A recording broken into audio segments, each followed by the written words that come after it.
Muito bem, dando continuidade então ao nosso estudo do livro Sexo e Destino, de André Luiz, psicografia do Valdo Vieira e também do nosso querido Chico. Nós estamos aqui na segunda parte.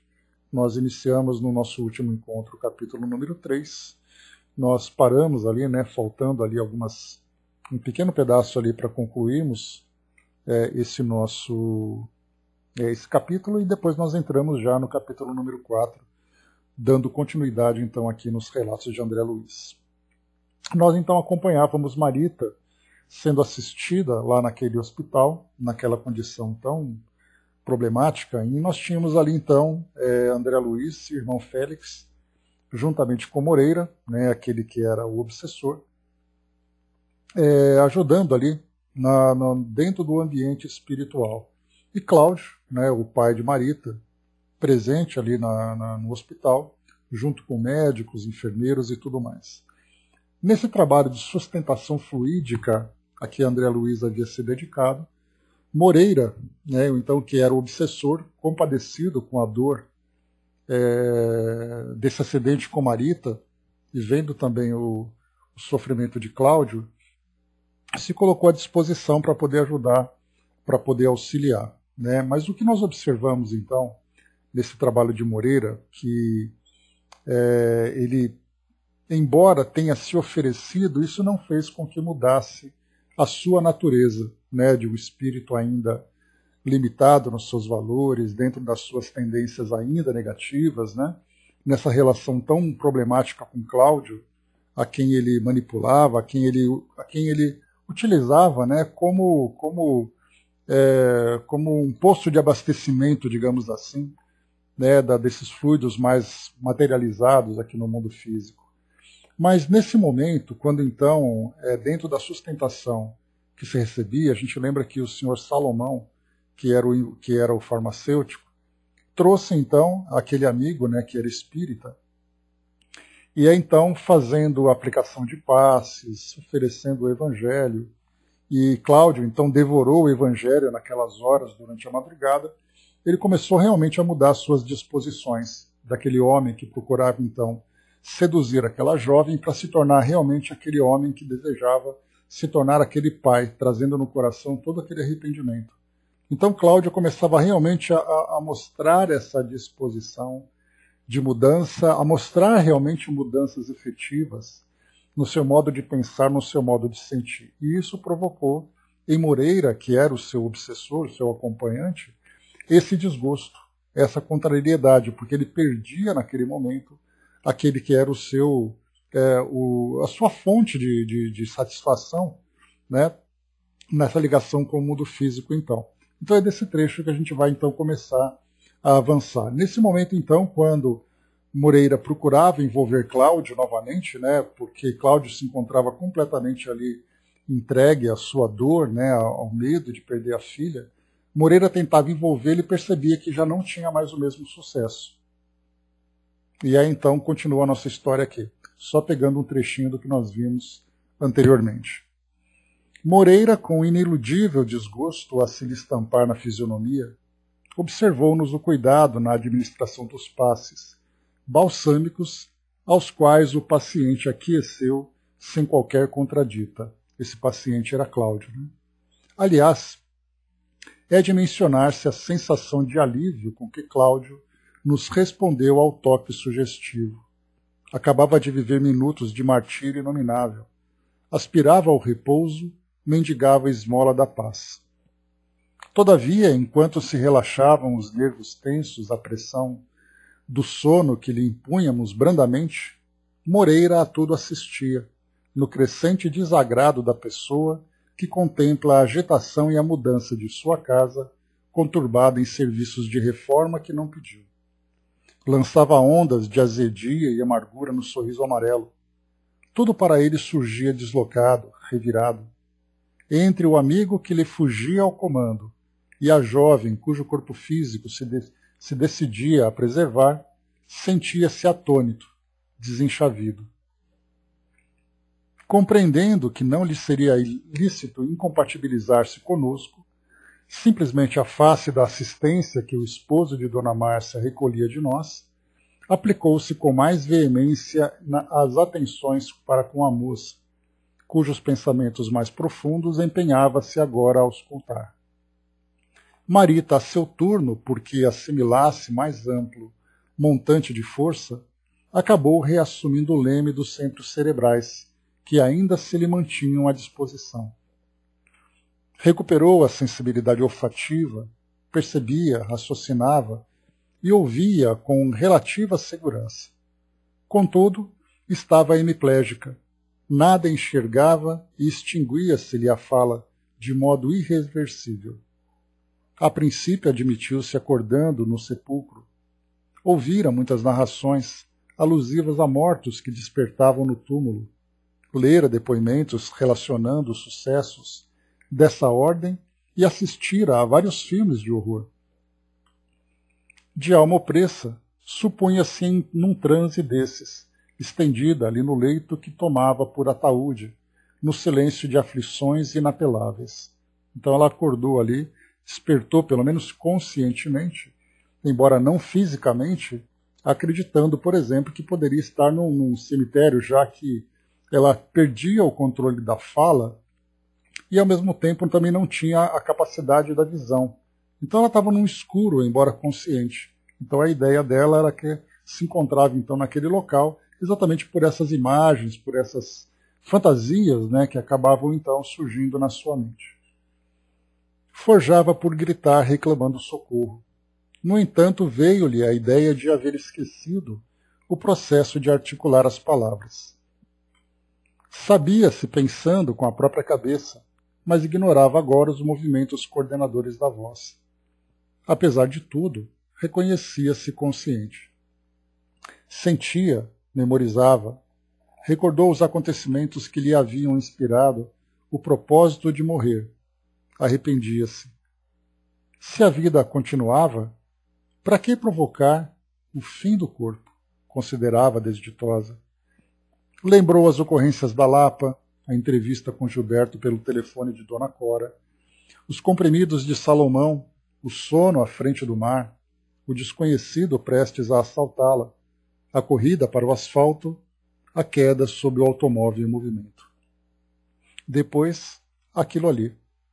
O corpo estatelado que lhe parecia de pedra, a consciência ativa, as percepções aguçadas e a incapacidade de expressão.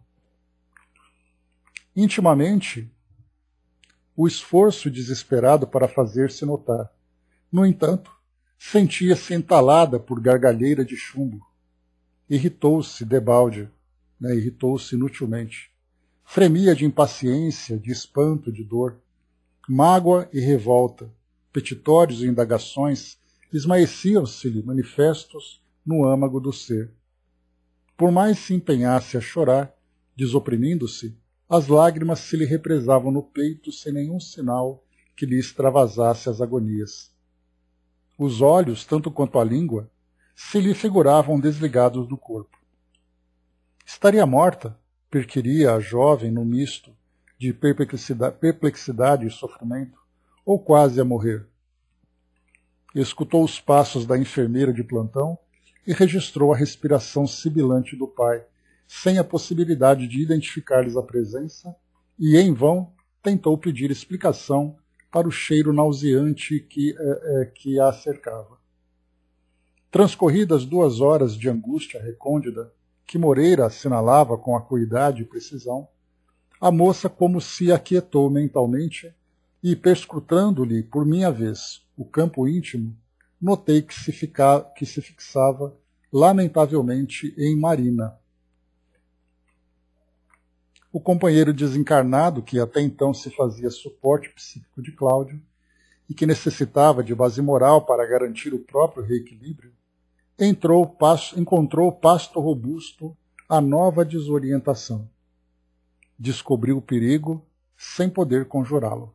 Então foi até aqui que nós vimos na semana passada, até esse ponto, né? Então ali, quando Moreira, embora ele tivesse aquela disposição de ajudar, como eu comentei no início, ele mantinha ainda aquela sua disposição de espírito ainda, com aquele sentimento de de posse, de controle vicioso, aquele sentimento de vingança, né? Então ele mantinha ainda a sua mesma natureza. Foi aquele pequeno momento que o modificou temporariamente para aquele trabalho. Quando então ele se desligou de Cláudio, ele se viu completamente desenchabido, né? Ou seja, constrangido naquela situação, como André Luiz relatou, porque ele não tinha mais a influência sobre Cláudio, não tinha ali um ambiente que para ele era um ambiente agradável, porque eram espíritos de uma natureza diferente da dele, mas ele estava ali comprometido com Marita, que, pelo que nós vemos ali, era um espírito com quem ele tem uma relação mais profunda. Tanto que, quando ele soube que Marita tinha sofrido o acidente, ele ficou em desespero, tanto quanto Cláudio, né? Um ficou alimentando ali o sentimento de desespero do outro. Então, nesse momento, quando então ele se via completamente isolado do seu ambiente natural e das companhias, né, que geralmente ele tinha, inclusive a do próprio Cláudio, ele então, nesse constrangimento, ele começou a perceber que Marita, embora fisicamente inconsciente, ela mentalmente começava então a elaborar as suas ideias em torno dos acontecimentos e começou a gerar sentimentos de natureza inferior, né, de pensar naquela situação toda, e nesse momento em que ela pensou em Marina, que foi ali, né, para ela, a principal responsável por tudo isso, é porque foi Marina, né, que acabou se intrometendo na relação dela com Gilberto, e foi por causa dessa situação toda que ela passou por essa dor. O pensamento dela voltado para Marina se tornou um pensamento do mesmo padrão que Moreira se alimentava. Foi aí então que Moreira, que até então se encontrava constrangido fora do seu ambiente natural, começou a se sentir à vontade pela conexão que ele começou a estabelecer com Marita. Então a gente lembra que Marita, embora seja para nós aqui uma jovem inocente, desprotegida, ela era um espírito vivendo a sua vida e ela tinha ali as suas fraquezas, as suas tendências. Então ela tinha ali também aquele sentimento de revolta por tudo aquilo que aconteceu, e esse sentimento de revolta a colocava exatamente no mesmo padrão que Moreira. Então vamos lá. Então descobriu o perigo sem poder conjurá-lo. Percebendo-se demitido da complacência do amigo que se lhe transformara em joguete, procurava-lhe na filha motivos outros em que se lhe facultasse perceber atrelado à demência. De nossa parte, não era possível pressionar a menina acidentada no sentido de lhe sustar lamentações. Qualquer dispêndio de energias, além das estritamente necessárias ao seu sustento, poderia precipitar-lhe a desencarnação. Aqui é interessante André Luiz relatar isso, porque mostra para nós que, da nossa parte, do nosso ponto de vista, como seres encarnados ligados à matéria, o nosso grande esforço, o nosso gasto de energia, digamos assim, se dá através do esforço físico. Mas no plano espiritual, o esforço mental, né, dos pensamentos, dos sentimentos e tudo mais, acaba sendo também uma situação de grande desgaste. E aqui, naquele momento em que Marita começava então a elaborar aquelas ideias, André Luiz percebeu que não seria possível envolvê-la com pensamentos para fazer com que ela mudasse, se esforçasse, para tirar aquelas imagens da sua mente, para que procurasse elevar o seu pensamento, porque até esse esforço seria desgastante para ela, embora a própria qualidade dos seus pensamentos já estaria ali drenando a sua possibilidade de uma não uma recuperação, mas uma melhor sustentação da sua condição. Então aquele mínimo esforço para ela seria desgastante, embora ela própria estivesse ali dando vazão, né, às poucas energias que ela tinha. Insciente das complicações que gerava com semelhante procedimento, ou seja, inconsciente também, né, a filha de Aracélia reconstituiu na imaginação as aperturas da existência. Acusava a irmã por todos os infortúnios. Exibia-lhe a figura na tela da memória como sendo a inimiga imperdoável. Marina a furtar-lhe as carícias maternas. Marina a surrupiar-lhes as oportunidades. Marina a roubar-lhe as afeições. Marina a subtrair-lhe o eleito dos sonhos juvenis. Não valeram ponderações que lhe endereçávamos inquietos. A influência de Moreira, que lhe amimalhava as incriminações, surgia naturalmente muito mais vigorosa para ela, que diligenciava encontrar simpatia e adesão. Então nós já vimos aqui duas situações anteriores em que Marita, embora dócil, né, dentro daquilo que nós acompanhamos na sua história, era um espírito que trazia ali uma fragilidade moral e mental bastante significativa. Então, da primeira vez, por exemplo, quando ela, naquele momento em que ela teve a descoberta de que Gilberto e Marina tinham um relacionamento, logo no começo da nossa história. Ela então, né, depois foi correndo para casa, se deitou no quarto naquele desespero todo. André Luiz procurava ali ajudá-la, né, então, naquele momento tão difícil, ela então, quando teve aquele desdobramento, que nós lembramos, né, que ela entrou em sono profundo, se desdobrou espiritualmente, e aí então, naquele momento, ela foi em direção ao local onde Gilberto se encontrava, naquele estabelecimento. Então, por mais que André Luiz procurasse, o irmão Félix também, procurasse demovê-la daquela ideia, ela estava ali absolutamente refratária a qualquer tipo de ideia. Ela não aceitava, porque ela estava naquele processo de auto-obsessão tão profundo que ela sequer conseguia assimilar as ideias que eles lançavam para ela. Aí então foi que nós acompanhamos aquela parte em que André Luiz colocou que, nesse caso, eles fizeram ali uma reposição fluídica para fortalecê-la fisicamente, mas ela, como espírito, não absorvia absolutamente nada. E depois, na segunda parte, quando nós vimos também aqui, no momento em que ela e Cláudio acabaram, de alguma forma, acabaram ali, né, naquele encontro tão triste, e ela saiu em desespero, eles também tentaram envolvê-la e também foi inútil. E aqui, mais uma vez, agora, na terceira vez, ela também não aceitava nenhum tipo de ideia. Então a gente vê assim que ela era dócil, mas um espírito muito frágil. Dudu colocou para nós aqui, né, desde já, muito obrigado pela participação. Toda forma de pensamento, né, toda forma pensamento negativa é desgaste mental e fluídico, seja ele elaborado de forma inferior ao que está sendo formado nesse momento, mas os melhores e bons pensamentos, como uma bateria fluídica, aumentam essa boa vibração que é elevada, trazendo a colaboração e a ajuda dos amigos espirituais que ao seu lado sempre estão a lhe proteger. Né? Então aqui, obrigado pela participação.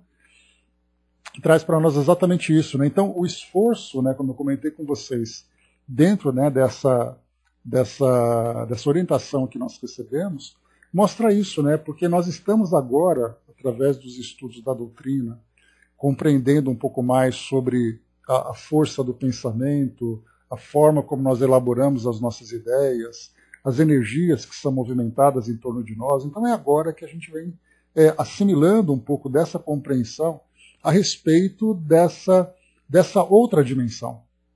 Porque enquanto aqui para nós, o grande esforço né, a gente fala do esforço intelectual, né, que, por exemplo, para quem estuda com muita intensidade, vai perceber, né, o cansaço mental, a gente vai falar sobre o esforço físico, mas no momento em que nós estamos ali elaborando ideias e ao mesmo tempo produzindo sentimentos e emoções, isso também gera muita energia. Então por isso esse desgaste não apenas mental, mas também fluídico. Né? E aí então a gente lembra que no caso de um trabalho mediúnico, por exemplo, né, quando se faz ali aquele trabalho voltado para o bem, há sem dúvida nenhuma um desgaste, em que o médium, né, faz a sua doação de fluido e tudo mais.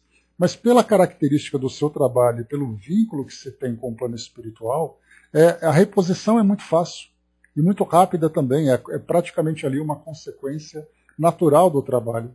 Mas quando se tem esse desgaste mental, né, dentro, né, dessa faixa inferior, acaba sendo ali, quer dizer, nós gastamos energias e não temos condições de repô-la. a menos que nós promovamos ali uma mudança na qualidade do nosso pensamento. Então aqui Marita, né, que nós vemos aqui então, ela passava exatamente por isso. Ela naturalmente já promovia esse desgaste, mas seria muito maior se eles então interviessem, né, nesse processo e fizessem então com que ela lutasse contra as próprias tendências. Até nisso, algo que para nós é tão insignificante, para ela era literalmente vital. Porque ela perdendo essas energias, ela naturalmente também acabaria prejudicando a sua conexão com o seu corpo físico. Né? Obrigado pela participação. Vamos em frente. Então, não valeram ponderações que lhe endereçávamos inquietos. Então, apesar disso, eles procuravam, né, a pelo menos induzir a ela pensamentos nobres e não fazer com que ela lutasse contra si mesma.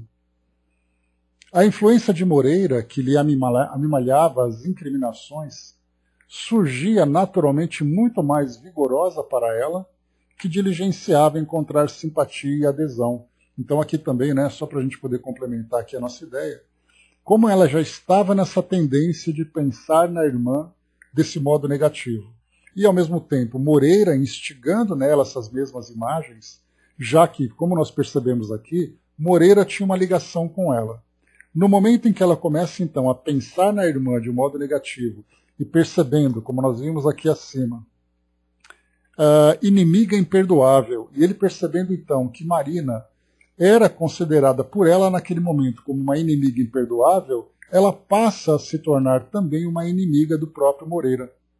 Então nós encontramos ali dois espíritos em plena afinidade de ideias, tendendo, né, sempre a essa visão negativa com relação a Marina. E para isso, para ela, era muito satisfatório.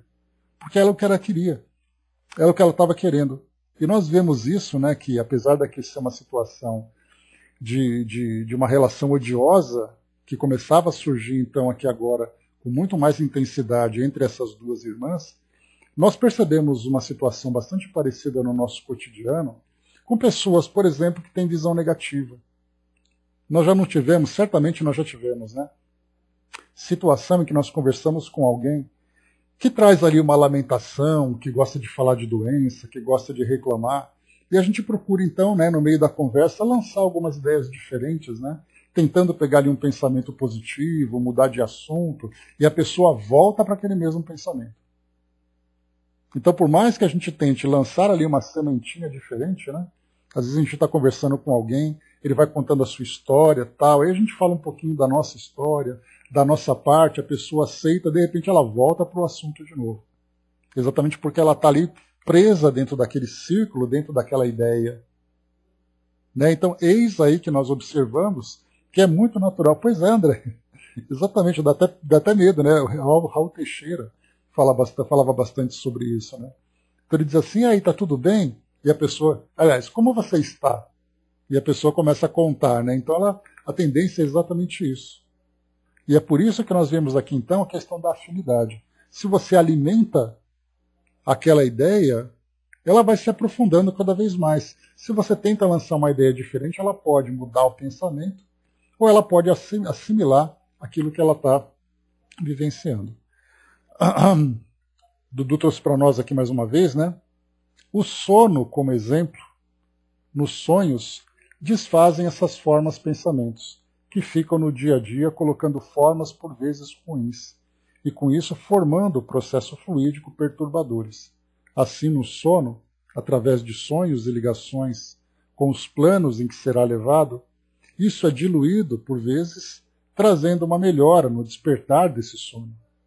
Por vezes é assim, claro, que muitas das vezes, o cansaço, as brigas, os desinteresses que levados durante o dia, vai ser levado a esse sono que por algumas vezes o despertar não será tão bom como aquele que dorme sem os problemas causados nos dias anteriores, ou até dias que se passam com esses irmãos, né? Ou até dias que se passam. Né? Então, essa é uma situação que a gente percebe, né? Que o sono, de alguma forma, né, acaba refletindo exatamente as ideias que nós alimentamos. Então, quantas e quantas vezes, diante de preocupações, diante de situações que para nós são consideradas negativas, o sono acaba sofrendo, né, o efeito desse momento, e aí então quando nós acordamos cansados, desgastados, né, então é aquilo que nós lembramos sempre, né, quando se fala sobre Kardec no Livro dos Espíritos, pergunta, né, sobre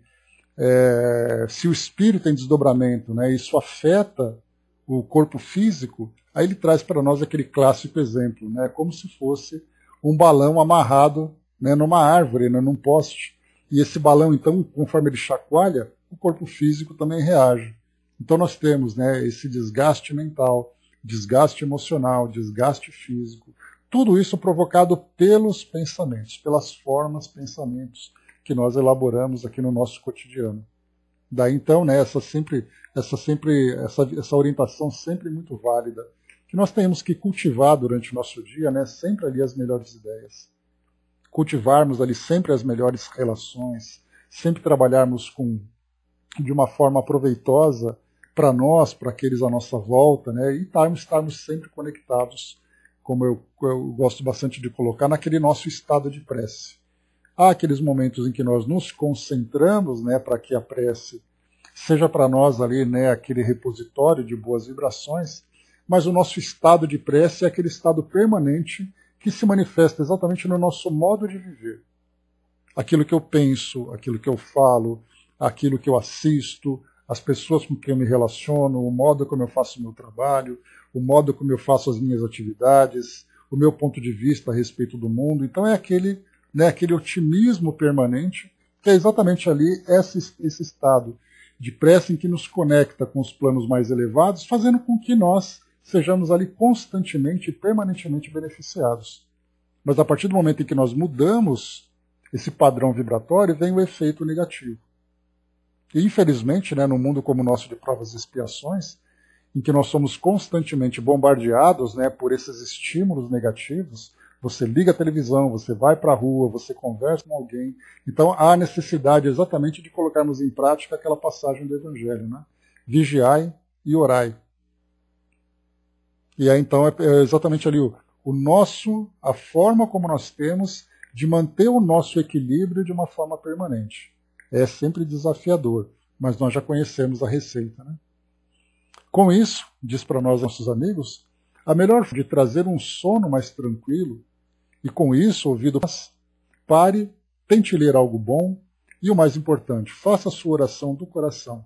Essa sim vai te levar ao melhor modo de trazer um sono, o sonho, e chegar até nós para que possamos te levar ao melhor padrão vibratório para a sua melhora interior. A gente está muito acostumado com as medicações ainda, né, materiais, químicas e tudo mais, e nós temos aqui então essa medicação fluídica que parte de nós mesmos, que aliás nós já conversamos anteriormente também, a partir de uma orientação que chegou para nós, sobre a nossa autossuficiência vibratória. Então ninguém precisa tomar passe, ninguém precisa pedir para outros fazerem as preces. Nós alcançaremos e esperamos que isso seja breve, né, a nossa autossuficiência pelo próprio equilíbrio. Nós teremos o nosso próprio gerador trabalhando em nosso benefício, conforme André Luiz já trouxe para nós lá no Mecanismos da Mediunidade, né, que nós estudamos.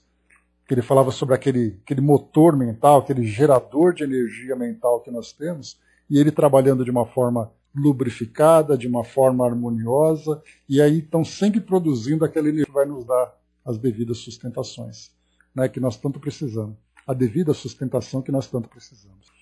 Sim, somos turbinas iluminativas, como foi colocado em vídeos anteriores, né? Então essas turbinas aí, quando ela trabalha muito bem e está bem abastecida, né, então nós estamos nessa grande rede energética que existe no universo.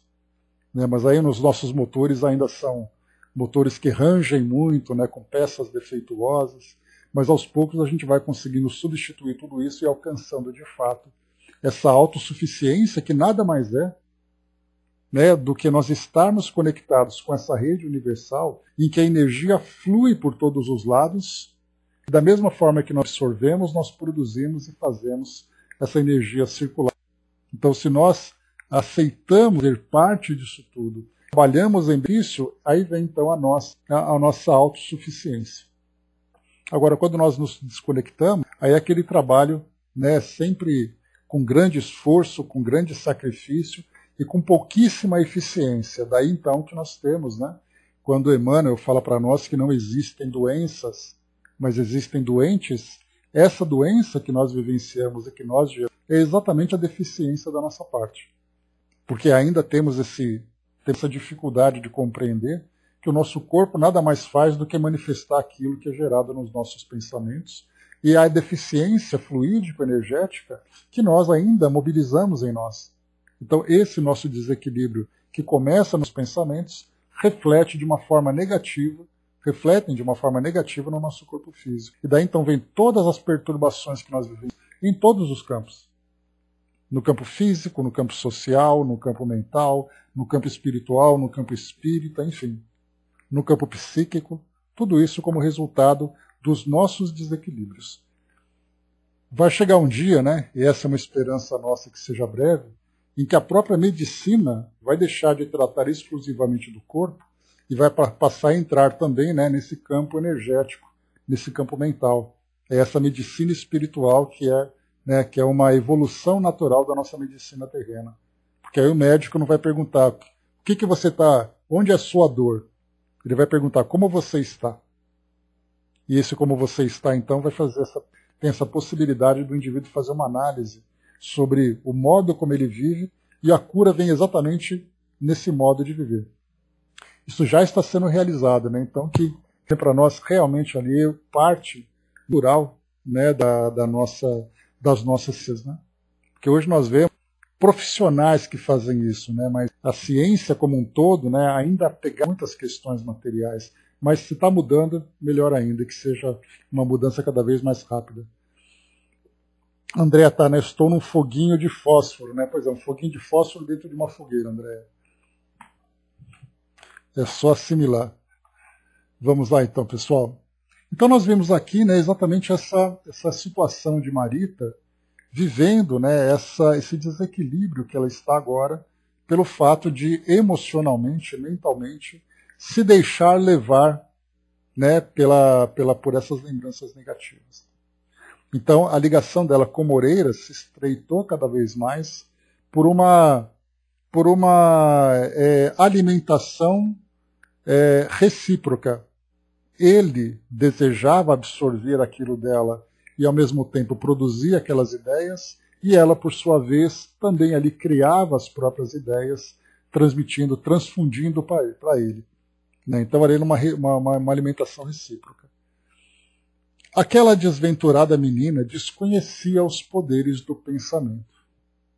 Não sabia que, fora da indulgência e da brandura, invocava desagravo e, assim procedendo, não apenas enredava a família em duras provações, mas igualmente punha a perder o valioso trabalho de recuperação daquele amigo necessitado de afeição e de luz. Então, né, ela poderia ali auxiliar o próprio Moreira naquele processo de mudança, mas pelo que nós vimos ali, pelo fato dela não ter esse entendimento, e naquele momento, né, como a gente já viu, Marita era uma jovem bastante frágil nesse sentido, ela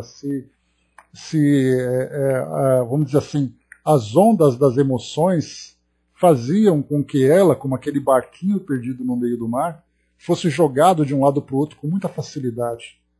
Ela não tinha ainda essa força moral para resistir a essas tendências, né, a essas forças exteriores, né, que a agitavam tanto. Então ela, como a gente viu aqui, nessa relação entre os dois, ela acabava se prejudicando e também prejudicando o próprio espírito que a acompanhava agora.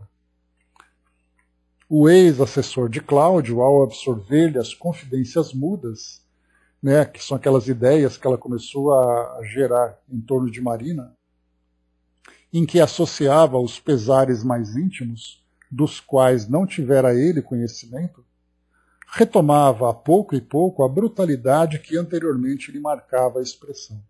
Então Cláudio, o Moreira, embora ele tivesse uma relação ali muito íntima com a família, a conexão dele com Cláudio era muito mais específica. Embora ele conhecesse Marina, já que Cláudio, né, tinha ali uma relação com Marina e tudo mais, mas no momento em que ele percebeu que Marita tinha sofrido muito por causa dela, Aí então Marina deixou de ser a acompanhante, né, ali da família e tudo mais, né? Cláudio, peraí, vamos de novo. Cláudio com Marina, pais e filhos, né, e Marina tinha uma relação com Gilberto lá do outro lado e também com Neves, que era o marido da dona Beatriz, né? Estava confundindo as personagens aqui já. Então, como Cláudio tinha ali uma ligação muito direta, como Moreira tinha uma ligação muito direta com Cláudio, ele não tinha muitas preocupações com a filha, ela simplesmente fazia parte da família, assim como Dona Márcia também. Mas nesse momento a revelação veio. Marina, que era simplesmente a filha de Cláudio, que fazia parte da família, se tornou agora o centro da atenção dele pelo fato dela ter sido ali uma das protagonistas dessa dor que Marita estava vivenciando agora, que ele não conhecia essa história.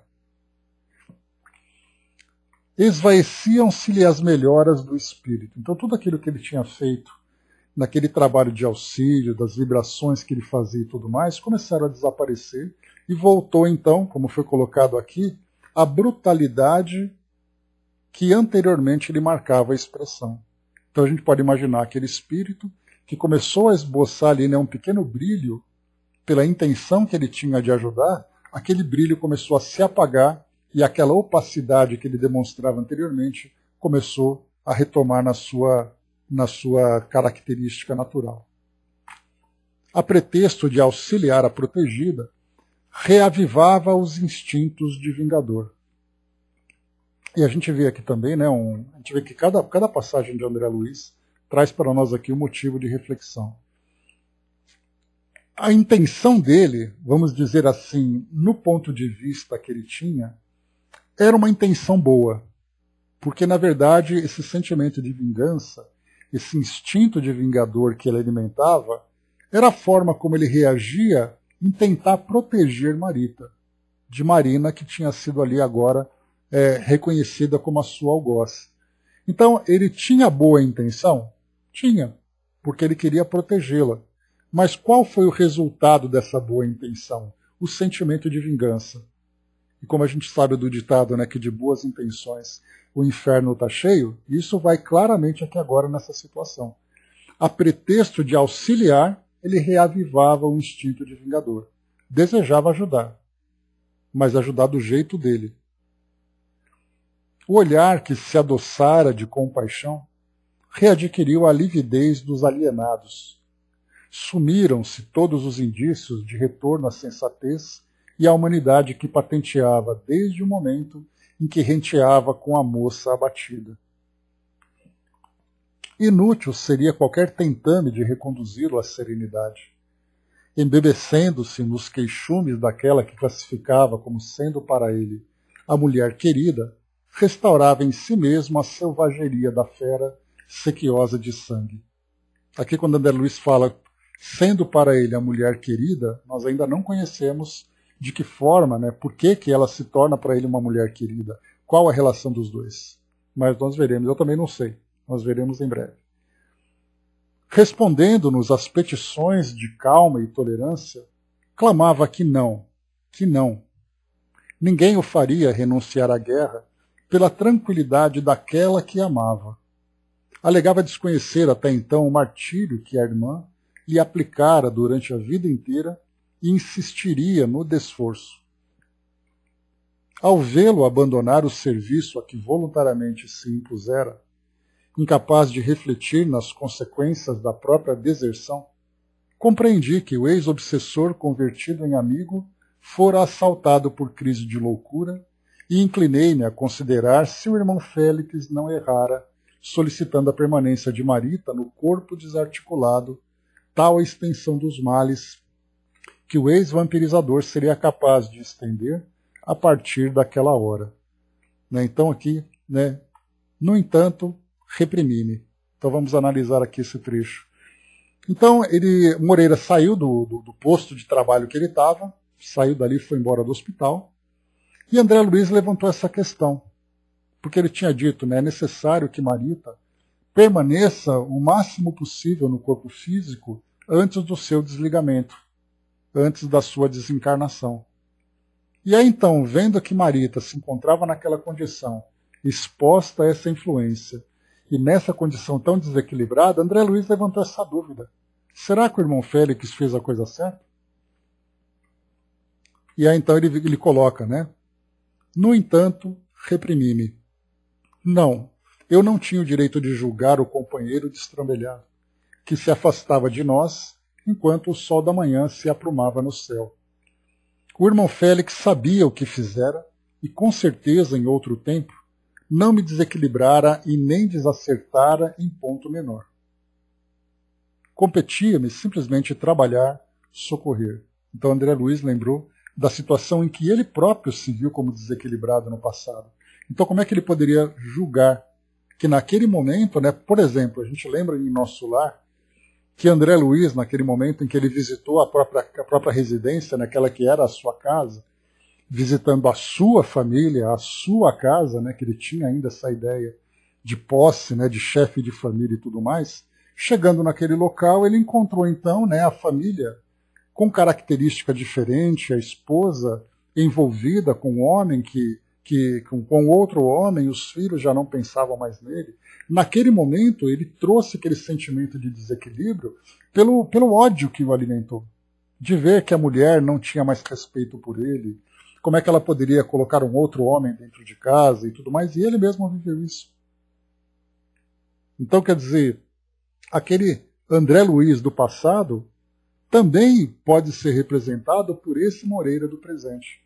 E aí, então, se ele mesmo viveu aquilo, ele não tinha condições de fazer qualquer julgamento.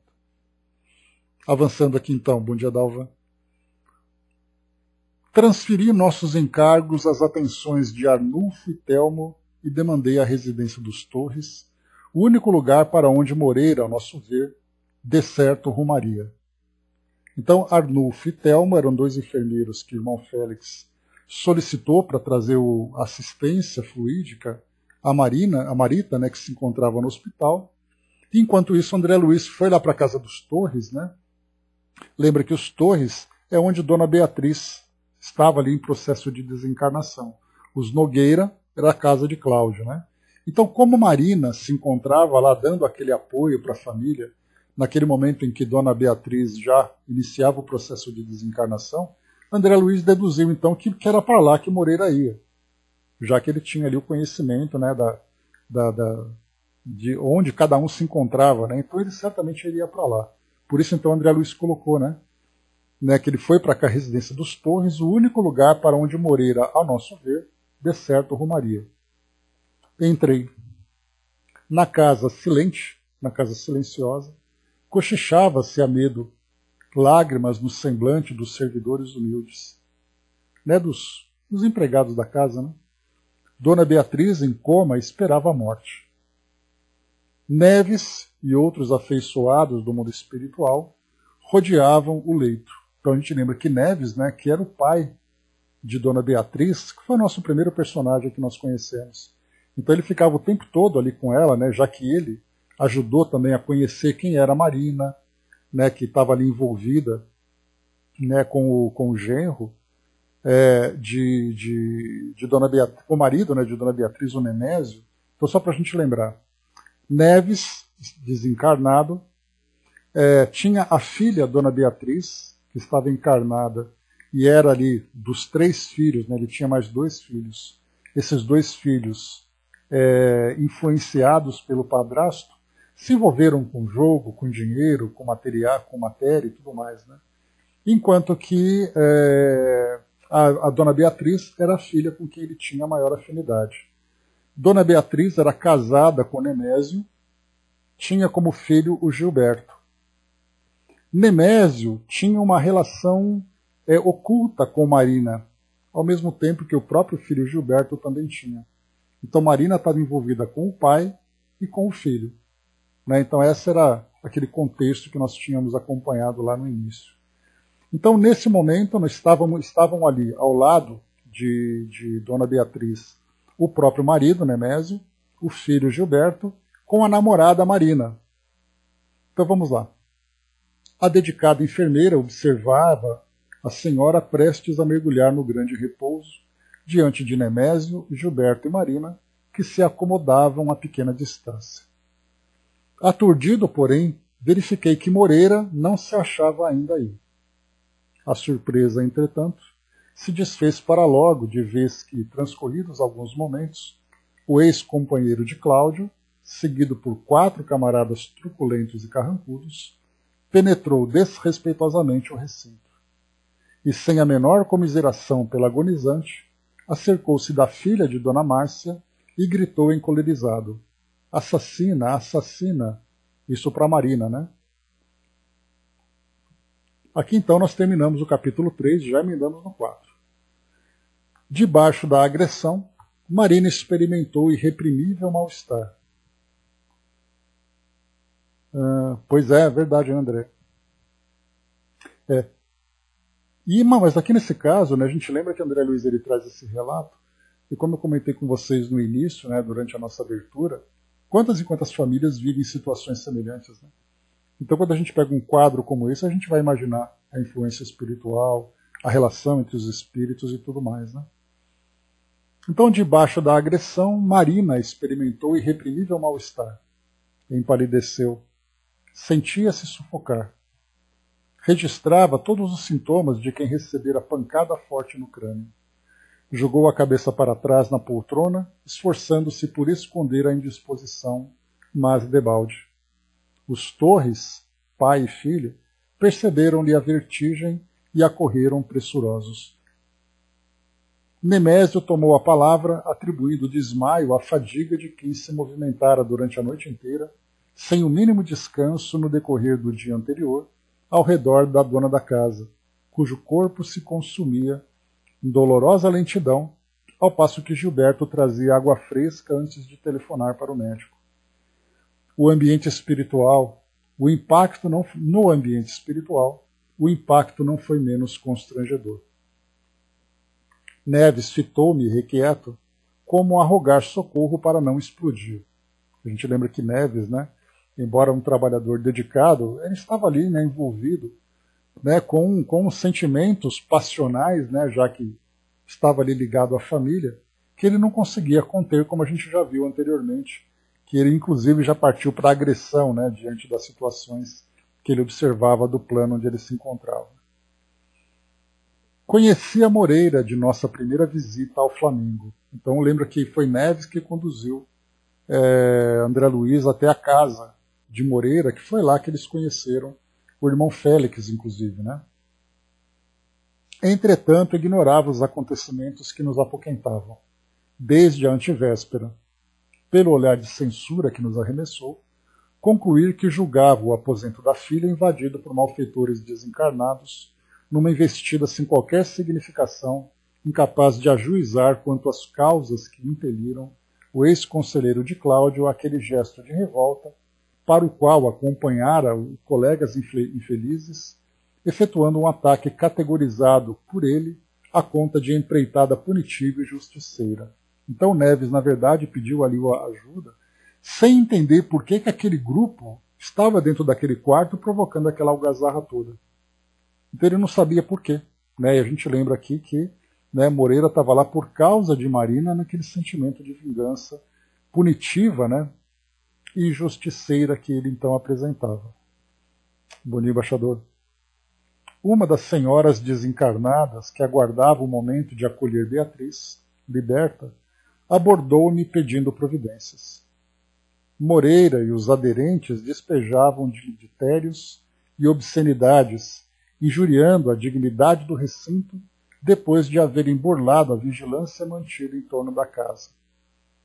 Não formulava o pedido para que se articulasse a contenção deles, a propósito de preconceitos humanos. Aceitava os recém-chegados na posição de credores da maior comiseração. No entanto, a senhora Torres estava nas derradeiras orações, em vias de partir. Esmolava tranquilidade, silêncio. Aqui esse trecho eu achei bem bacana, porque essas senhoras que se encontravam ali, dando esse apoio para aquele momento de desencarnação, quando então esses espíritos entraram, essa senhora, pedindo ali para a ajuda de André Luiz, não era assim aquela ajuda para expulsar esses espíritos que estavam ali, porque ela percebia que a relação daquela família com aqueles espíritos, ou daquela pessoa com aqueles espíritos, tinha ali a sua origem, tinha a sua causa. Então ela não julgava aqueles espíritos, mas elas entendiam, ou ela entendia, que eram espíritos credores que estavam ali por algum motivo. Mas o que ela pedia, dentro da compreensão que ela tinha, né, ela pedia que eles fossem de alguma forma conduzidos para outro local, porque Dona Beatriz, que não era a vítima desses espíritos, precisava dessa tranquilidade. Então eu achei bem bacana isso, né, o espírito vendo aquele tumulto todo, ela compreendeu a situação, mas ela viu por outro lado. Pediu então que desse tranquilidade para ela. Em determinadas terapêuticas, não se pode restabelecer a normalidade orgânica senão removendo o centro da infecção, e ali o pivô da desarmonia era Marina. Afastada a moça, retirar-se-iam com ela os agentes da desordem. Aberei-me da menina, carecedora de piedade. Supliquei-lhe saísse, fosse repousar. Não teimasse ante a solicitação nossa em seu proveito. Ela obedeceu a contragosto. Então aqui a gente viu, né, a estratégia de André Luiz, percebendo que em vez de expulsar os espíritos dali, que levasse aquela que era o foco da desarmonia para outro local, que naturalmente aqueles espíritos a acompanhariam. Então algo bem inteligente da gente perceber, né? E isso me fez lembrar agora uma passagem do livro Libertação que nós estudamos, quando então, naquele momento em que Margarida, aquela jovem doente que estava ali constantemente sendo obsediada por orientação, né, de Gregório, que era aquele chefe daquela grande legião, digamos assim, de espíritos obsessores e tudo mais, André Luiz se encontrava ali com um companheiro, que eu não me lembro o nome dele agora, mas era também um espírito que estava ali se desenvolvendo como trabalhador do plano espiritual, e, se eu não me engano, o Alexandre, que era o orientador. Então, o trabalho deles era afastar aqueles dois obsessores daquela jovem que estava ali, né, realmente definhando na sua saúde pela permanência daqueles espíritos o tempo todo sugando as energias dela. E ela certamente desencarnaria se não fosse feito nada. E aí então, naquela circunstância, eu me lembro que a ideia de André Luiz era colocar uma tropa de choque e botar aqueles espíritos para fora, arrastando eles de lá à força. E aí então veio a estratégia daquele que era o orientador do trabalho. Conhecendo a história de cada um deles, perguntando por que eles se tornaram obsessores. E aí então foi lembrado, né, que o filho tinha sido preso, o filho tinha sido maltratado por esse ou por aquele motivo, dentro daquela mesma família, e o outro tinha ali o seu motivo. Então eles foram até o filho desse espírito obsessor para ajudá-lo, a tirá-lo da situação em que ele se encontrava, fazendo com que o ódio que o obsessor sentia se transformasse num sentimento de gratidão. Porque se ele estava revoltado porque o filho estava sofrendo, quando o filho foi assistido, ele se transformou, inclusive, num trabalhador para ajudar a proteger aquela jovem. Então a gente vê assim que a nossa estratégia ela é muito imediatista. É a mesma coisa que aconteceria, por exemplo, né, nesses debates que nós temos da nossa sociedade, em que você prende o criminoso, mas sem se perguntar por que ele se tornou criminoso. Se reprime aquele que é o dependente químico, mas quais foram as causas que o levaram a essa condição tão dolorosa, tão triste de dependência química? Né? Então a gente percebe que quando nós conhecemos a natureza humana, mas mais do que isso, começamos a conhecer a natureza espiritual, a gente começa a fazer uma viagem, né, interior dentro de cada indivíduo. Nós percebemos que tudo tem causa. Até mesmo Kardec coloca isso lá no Evangelho segundo o Espiritismo, no capítulo 5, né, Bem-aventurados os aflitos, que fala sobre as causas atuais e as causas anteriores das aflições. E aí então nós temos causas, né? Então aqui essa estratégia de André Luiz me fez abrir, né, esse pacote e lembrar de todas essas histórias para perceber assim que são estratégias diferentes que tudo pode ser feito de um modo muito diferente do que naquele imediatismo, naquela brutalidade que geralmente nós atuamos. Porque nós queremos fazer as coisas rápidas, né, as coisas imediatas. E aqui não. Aqui é feito de um modo muito sutil, de um modo muito inteligente. Mas vamos lá. Então, afastada a moça, retirar-se-iam com ela os agentes da desordem. Aberei-me da menina, carecedora de piedade. Supliquei-lhe saísse, fosse repousar. Não teimasse ante a solicitação nossa em seu proveito. Ela obedeceu a contragosto. Pediu licença aos amigos a fim de esperar o médico na dependência dos fundos e acompanhei-a. O bando, porém, renteou comigo e Nogueira interpelou-me. Queria saber da minha simpatia pela jovem que ele hostilizava. Indagava, desabrido, se eu não a conhecia suficientemente, se não lhe assistia às bacanais entre pai e filho, e por que me interessava de modo tão especial por aquela a que ele chamava de bisca, bonita por fora e devassa por dentro. É isso porque André Luiz estava cuidando ali de Marina, levando ela para outro local, para descansar e tudo mais, e Moreira não se conformava por isso, né, já que ele chegou com aquela intenção de realmente ali atacá-la de todas as formas. Ironizando-me a escassa inclinação à conversa, reportou-me com energéticas rabecadas à dama que nos havia rogado a execução de medidas para afastá-lo do quarto, declarando que não era covarde para incomodar moribundos, e perguntou insolente por que razão as entidades veneráveis e amigas, que ele apelidava por aquelas mulheres, nos compeliam a retirá-lo quando ali deixavam Marina respirar à vontade, acentuando que, por ser franco e áspero, não se considerava pior. Aqui André Luiz ele foi muito sutil na sua descrição, colocando ali, né, a ironia de Moreira, essas enérgicas rabecadas, que ele não era covarde para incomodar maribundos, e ele perguntou insolente por que razão aquelas mulheres queriam tirá-lo do ambiente, mas deixavam Marina lá sabendo quem ela era. Então aqui dá para a gente estender, né, o diálogo entre eles, da forma como ele se apresenta, das ideias que ele lança, das expressões que ele utiliza, para ver ali aquele espírito atrevido mesmo, inconformado, revoltado com tudo que estava acontecendo. Então aqui nessas entrelinhas a gente consegue construir aqui uma cena toda, né, que vai se desenrolando.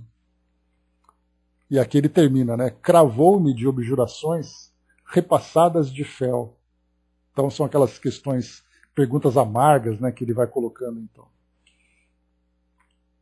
Desafiando-me, por fim, a enunciar o meu ponto de vista, utilizando palavras que colocavam em jogo a confiança com que me honrava desde a véspera, isso porque depois que ele viu, né, a presença de André Luiz junto a Marita no hospital, aplicando passe, ajudando, realmente a visão que ele tinha de André Luiz tinha mudado daquela inicial, e ele passou realmente a respeitar pelo trabalho que ele fazia. E com esse respeito, era exatamente o que ele cobrava de André Luiz. Você não vai falar nada? Você não está vendo o que está acontecendo? O que você pensa sobre tudo isso? Então, desafiando-me, por fim, a enunciar o meu ponto de vista, utilizando palavras que colocavam em jogo a confiança com que me honrava, desde a véspera, arrisquei-me a ponderar que Marina, apesar de tudo, era filha de Cláudio Nogueira e irmã de Marita, aos quais tributávamos ambos calorosa afeição. Qualquer fracasso em prejuízo dela seria desastre para eles. Não me cabia reprovar corrigendas capazes de lhe oferecer a vigilância, de fortalecer a vigilância, com manifesta vantagem para ela. No entanto, por amizade aos Nogueiras, não concordaria em que fosse massacrada. Olha como André Luiz foi inteligente aqui. Então, em vez de dizer para ele, né, que tinha que proteger a moça, ele falava assim, olha, ela é filha do Cláudio, é irmã da Marita, a gente não está cuidando delas. Se você atacar essa moça, os dois vão sofrer.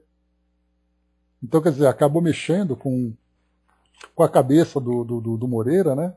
E ele ficou meio desorientado, né? Ele falou, poxa, mas é mesmo, né? Ele sorriu e obtemperou que as apreciações não eram de todo desprovidas de senso.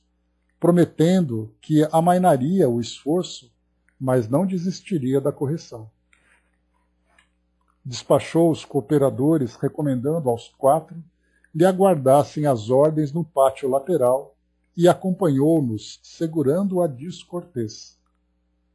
Indiferente a qualquer ideia da companhia espiritual, Marina penetrou na câmara, encostou a porta e ajeitou-se no leito, cerrando os olhos. Relaxou-se. Aspirava a dormir, descansar, mas não conseguiu. Moreira, insensível, indicando o propósito de arrasar em mim qualquer simpatia pela contadora indefesa, participou-me que ia submetê-la a interrogatório em torno de Marita, para que eu lhe ouvisse o depoimento inarticulado e avaliasse o caso por mim mesmo. Suspirei pela obtenção de respostas que enobrecessem o inquérito mental em preparo. Contudo, minhas esperanças se desvaneceram no nascedouro. O indesejável patrocinador de Marita, erguido por si mesmo à condição de juiz, pespegou um pejorativo contundente aos ouvidos da moça. Olha só, né? Como André Luiz ele é bastante... ele usa um eufemismo bem interessante, né? Pespegou um pejorativo contundente aos ouvidos da moça. Ou seja, né, soltou um palavrão no ouvido dela e reclamou-lhe a opinião sobre a irmã hospitalizada. Então aqui ele começa a entrar exatamente naquilo que André Luiz já trabalhou outras vezes, e seguindo exatamente aquela questão 459 do Livro dos Espíritos, né, se os espíritos influenciam em nossos pensamentos e atos e tudo mais, aqui é exatamente isso. Para poder sondar o pensamento dela, ele, então, Moreira, fez com que ela fosse, a induziu a alimentar. Pois é, André, é tão mais fácil, né, para o nosso mundo hoje, você soltar um palavrão, e aqui ele coloca, né, pegou um pejorativo contundente aos ouvidos da moça. Né, então o motorista diz assim, né, eu estava no trânsito e eu peguei um pejorativo contundente nos ouvidos do motorista da frente. Né, pois é, antes fosse assim, né? E aqui então a gente lembra, né, que André Luiz, então, o Moreira, ele procurava induzir em Marina as ideias a respeito de Marita, exatamente para sondar o que ela sentia, o que ela pensava em torno disso. E nós já vimos aqui em outras passagens André Luiz também fazendo isso para conhecer a história. O próprio Cláudio também, né, que tinha ali um problema de saúde, ele foi então sondado mentalmente. Marita, a mesma coisa, também já passou por isso. Então, simplesmente, para conhecer a história de um indivíduo, é só você instigar nele ideias a respeito de um assunto. Né? E eu comentei com vocês já, tem um filme que foi lançado recentemente, chamado Mundo em Caos. É um filme de aventura, né? de ficção, mas ele traz um conceito muito interessante, porque é possível, nesse planeta onde os terráqueos chegaram, os homens, as mulheres não, mas os homens, eles não conseguem esconder os pensamentos. Tudo que você pensa se torna audível e visível para aqueles que estão próximos. E aí então, quando um personagem, que era ali um homem mais poderoso, queria saber alguma coisa, então ele ficava instigando o pensamento do outro. Por exemplo, ele queria saber qual o paradeiro de tal pessoa. E ele ficava então assim, fulano de tal, você está pensando nele? Para onde ele foi? Lembra o que ele te contou? Fala para mim o que ele está pensando. Então ele ficava induzindo, e aquela pessoa tentava esconder o pensamento e não conseguia, e chegava uma hora que ele pensava. De tão fácil que é a manipulação do pensamento quando a gente lança algumas ideias, né? E nós podemos fazer isso com facilidade. Eu lanço para vocês assim, vamos pensar no Divaldo. Todo mundo já tem na imagem a imagem do Divaldo. E eu poderia trazer uma história para fazer com que vocês se lembrassem de um fato positivo, de um fato negativo. Simplesmente falando. E as imagens vão naturalmente brotando no nosso pensamento. É algo irresistível para nós. Não tem como nós simplesmente desligarmos a nossa memória. Quando eu lanço uma palavra, lanço um fato, uma imagem qualquer que seja, a nossa mente naturalmente começa a produzir. E isso mostra como é fácil. Né? E aqui nesse caso, quando nós falamos na relação entre mundo físico e mundo espiritual, em que as ideias são percebidas pelo plano espiritual, nesse caso é muito fácil você tirar uma ideia, tirar uma resposta de alguém, um segredo, uma lembrança qualquer que seja, induzindo aquela pessoa naquele pensamento. Então esse é um processo muito interessante que a gente observa nesse momento. Vejamos aqui então. O indesejável patrocinador de Marita, erguido por si mesmo, aliás eu recomendo o filme, tá? Mundo em Caos, bem bacana, que na verdade eu já coloquei para vocês lá no nosso grupo no WhatsApp. O indesejável patrocinador de Marita, erguido por si mesmo à condição de juiz, pespegou um pejorativo contundente aos ouvidos da moça e reclamou-lhe a opinião sobre a irmã hospitalizada. Então, assim, o que você pensa da sua irmã que está no hospital? Que se manifestasse, que expusesse seu ponto de vista quanto àquele suicídio comovedor. Marina, embora debilitada, conjeturou-se, tangida pelos próprios pensamentos, a lhe buscarem atenção para a irmã acidentada, e, presumindo monologar, deixou que os pensamentos lhe pululassem do cérebro, sem travão da autocrítica. Então ela começou a pensar na irmã do jeito que ela sentia de fato. Então ela não se reprimia por isso. Compadecia-se da irmã, parafusava, calculista. No entanto, confessava-se agradecida ao destino por se ver livre dela. Indiscutivelmente não teria tido coragem de impeli-la à morte. Todavia, se ela própria deliberara desaparecer, cedendo-lhe posição, sentia-se aliviada. Gilberto inteirara de um telefonema que recebera na noite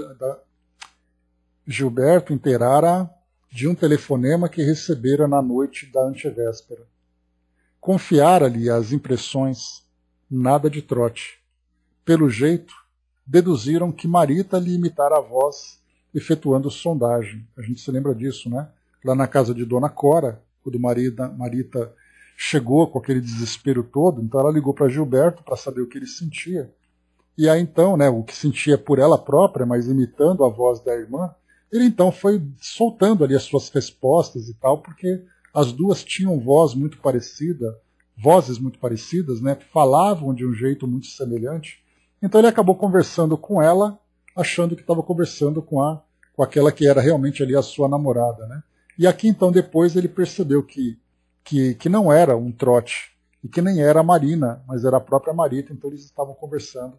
Portanto, Marina já tinha consciência, já tinha ciência de que era realmente uma ligação da irmã. Pelo jeito, deduziram que Marita lhe imitara a voz efetuando sondagem. Convencida de que o rapaz não a desejava, preferira morrer. Gilberto fora claro, pelos tópicos da conversação pelo fio, dos quais lhe transmitira os mínimos pormenores, Marita investigara-lhe os sentimentos no intuito de arrancar-lhe uma declaração indireta. Desiludida, optara pela renúncia. Em razão de tudo isso, não lhe cabia perder-se em divagações. Se o jovem Torres a amava no mesmo grau de carinho com que se lhe entregara, e se a outra resolvera sumir, nenhum motivo para ralar-se. O próprio Gilberto, semanas antes, perguntara-lhe, de estranha maneira, pelas esquisitices da irmã. Julgava-a desequilibrada, neurótica, ao que se referira à paternidade anônima. O filho de Nemésio acreditava em sífilis na cabeça, asseverando que Marita não servia para casar.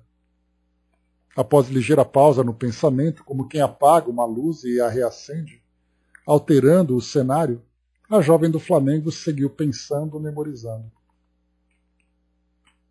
Telefonara para casa durante a noite e a mãezinha informara que Marita ainda não havia morrido. Contudo, o médico esclarecera a ela, Dona Márcia, em ligação confidencial, que a ciência não dispunha de meios para recuperá-la e que o óbito era questão daí para alguns dias. O facultativo solicitara-lhe atenções especiais para Cláudio, esmagado de angústia. Recomendara-lhe nada dizer ao marido quanto à opinião aberta que expunha, parecer que formulava apenas para com ela, ao reconhecê-la mais calma diante do sofrimento. Que ela, na condição de mãe, se premunisse contra emoções muito fortes, a fim de sustentar a família no transe que sobreviria a qualquer momento. Aquelas elucidações no silêncio feriram Moreira nas últimas fibras. As notícias médicas, assim desdobradas, portavam para ele os efeitos de um tiro. Então aqui, pessoal, antes da gente avançar,